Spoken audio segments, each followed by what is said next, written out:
Eishes chayil mimtzo Verachoik mipninim nichro Botach bo lev balo V'shalom lo yechzor Shekel achem Vehevel hayoifi Oy vehevel hayoifi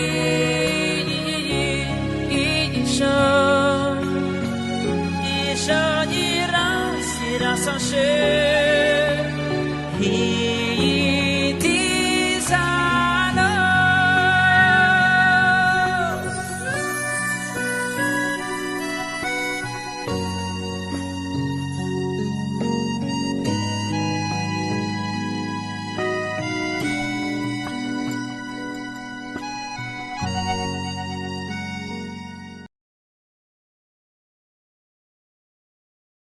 Hashem On est venu ici pour prier à Kadosh Baruch Hu et demander l'aide et les prières des tzadikim. À quoi est-ce qu'il faut penser quand on prie? Il faut vraiment prier pour des choses qui sont vitales pour toi, et quand tu pries, de vraiment ressentir et faire ressentir à Kadosh Baruch Hu que cette chose que tu es en train de demander, elle est vraiment vitale pour toi. Alors il a dit la deuxième chose, de toujours avoir la kavana quand on fait des demandes personnelles, surtout sur les kivret tzadikim, de rappeler que enon mi levado, que vraiment maintenant, à Kadosh Baruch Hu, je suis face à toi et j'ai rien. Je compte sur rien, je compte sur personne, je compte juste sur toi, sur l'aide des tzadikim. Alors quand vous faites une fila, finissez-la toujours en disant, en demandant à Hachem que Bémet, tout ce qui arrivera, ça arrive pour le bien.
Ratze bin mo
À l'extérieur, il y a un kever qui est juste au tournant. C'est celui de Rabbi Israël, qui était le frère de Rabbi Nachman. Quand il était petit, il était bébé, il est tombé malade. Il ne devait pas avoir un an. Et il est tombé dans le coma. Et la maman, elle ne savait pas quoi faire. À l'époque, il n'y avait pas l'hôpital, il n'y avait pas tous les trucs et tout. Elle l'a emmené ici, sur le kever du Baal Shem Tov. Elle a pleuré, elle a prié. Elle a laissé sur le kever. Et après, il y a des gens qui sont venus pour prier. Ils ont vu un petit enfant comme ça, qui était en train de marcher à quatre pattes. Ils ont dit ça avec ce petit enfant. Et il était mamache comme la blanc. Toute sa vie, il est resté blanc. Après, le Baal Shem Tov, il est venu en rêve. Il lui a dit, pourquoi tu me l'as laissé comme ça? Tu ne m'as même pas laissé son nom. J'ai dû aller dans tous les mondes pour aller chercher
Et la prochaine fois que tu dois lui faire un changement de diaper, okay, great idea. Okay, Khalda, thank you so much. God bless you.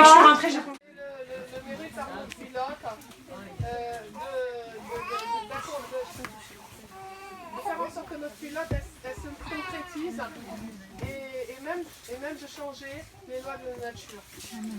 Que tu puisses accomplir tout ce que je te demande, toutes les paroles de mon cœur, pour le bien avec bienveillance et que tu adoucisses et anéantisses de nous et de tout Israël tous les décrets qui puissent exister et que tu puisses anéantir et annuler de nous toutes les xérot cachot chez Maola. Amen.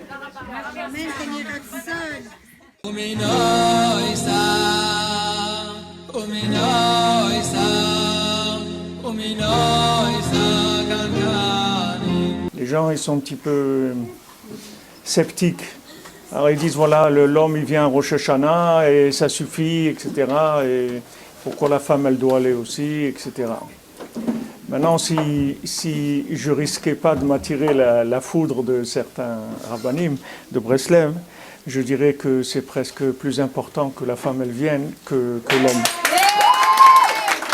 Non, Bémet, je vous dis pas ça pour, c'est pas, je vous dis pas ça pour faire passer de la pommade ou faire des choses, c'est pas ça du tout. C'est que Bémet, si un mari, sa femme, elle n'est pas Breslev, et c'est même pas la peine qu'il commence, c'est-à-dire c'est une faillite, c'est la faillite totale, c'est pas la peine, il arrivera pas. Si sa femme elle n'est pas Breslev, c'est pas la peine. La Torah elle commence, elle dit Lotov Adam liot levado. Un homme seul, il est Lotov. Une femme seule, elle n'est pas Lotov. Un homme seul, il est Lotov. C'est-à-dire si un homme il est seul, il est Lotov. Pourquoi? Parce qu'un homme, il vit avec que de l'esprit, c'est tout. Il ne vit pas dans le concret.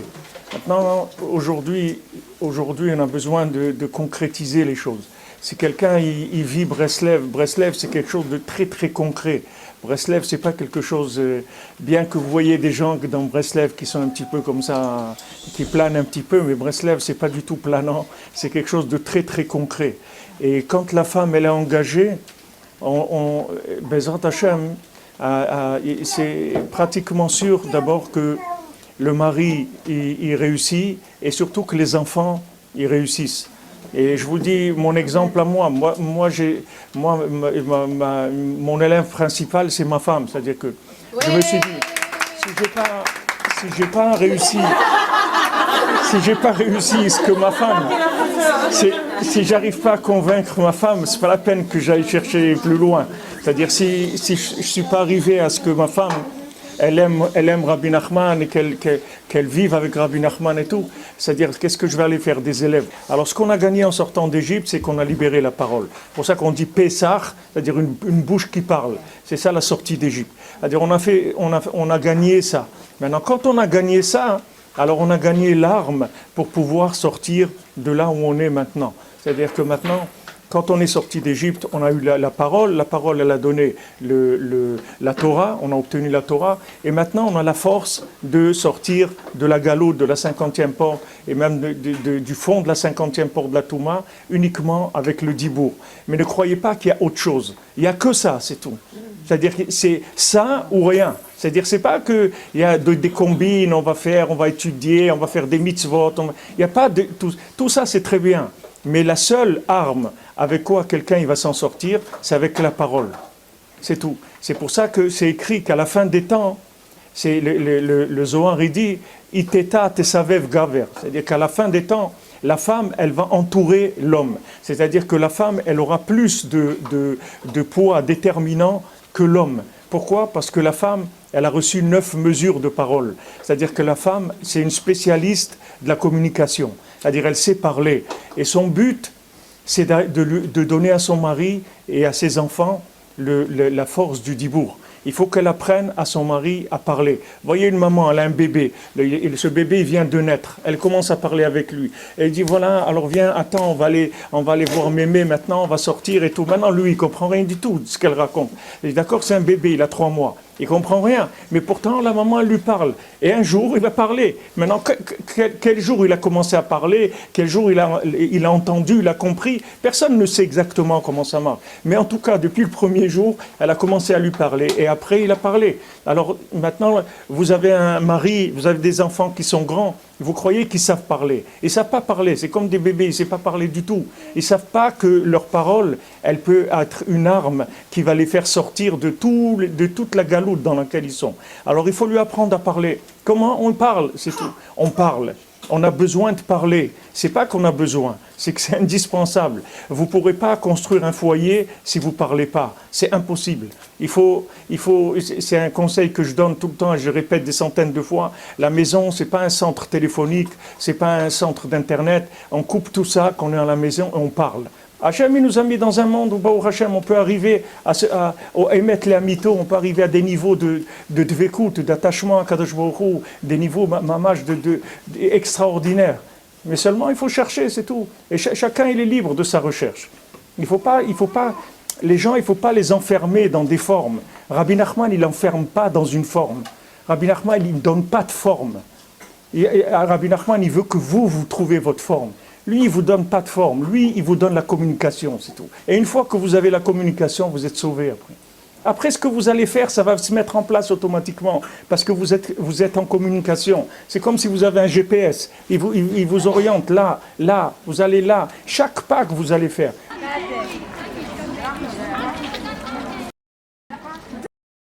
Waking up in the morning, say Hashem, I love you.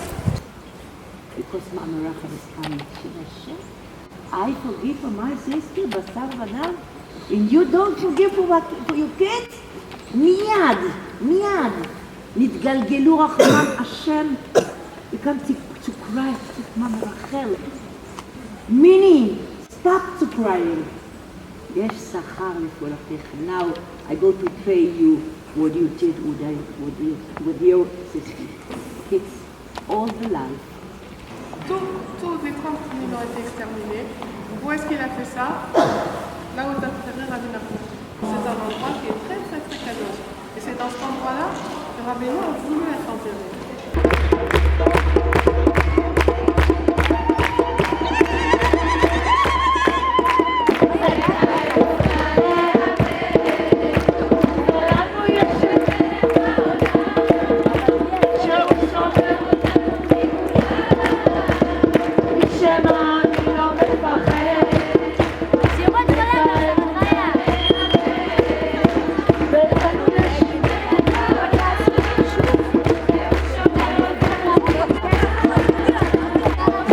הריני מקשר עצמי בהדלקת נר חנוכה לכל הצדיקים האמיתיים שבדורנו, כל הצדיקים האמיתיים שוכני עפר,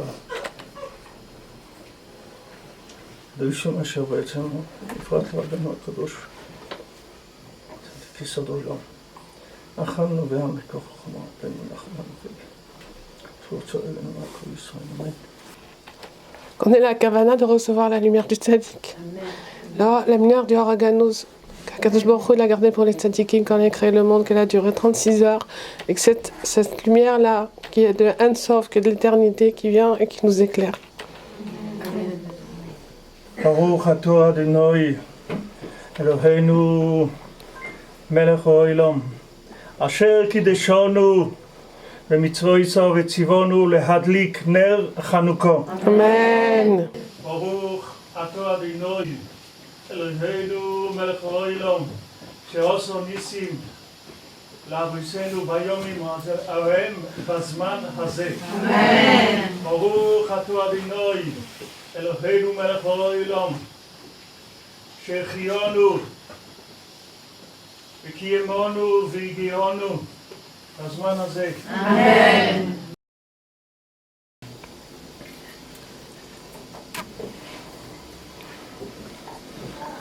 הנרות הללו אנו מדליקים על הניסים והנפלאות והנישועות והמקומות והמלחמות שעשו אבותינו בימים ההם בזמן הזה על ידי כהניך הקדושים.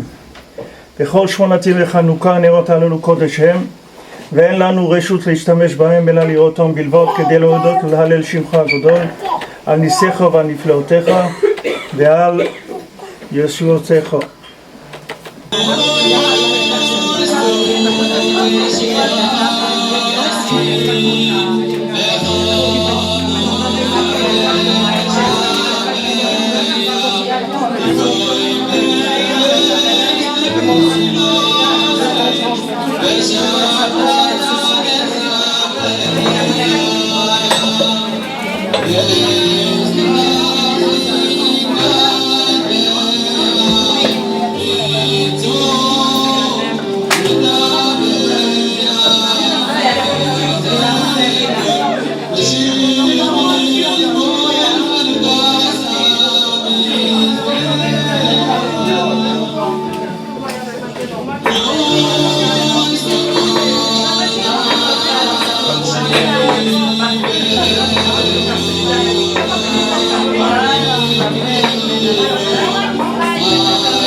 Un certain jour, Rabbi David Firkus, disciple du Baal Shem Tov, se trouva dans une situation désespérée. Il lui fallait de l'argent coûte que coûte. N'ayant pu obtenir les fonds sur lesquels il comptait, il se rendit à Medibov, donc là, rendre visite à son maître et lui demander conseil. Comment pourrait-il surmonter les difficultés dans lesquelles il se trouvait actuellement?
Donc là, nous sommes dans la Adlaïka des Nérod de Hanouka à Ouman et nous sommes très heureux donc de vous accueillir dans notre séminaire et espérons que vous avez été très satisfaite de l'accueil, de l'ambiance.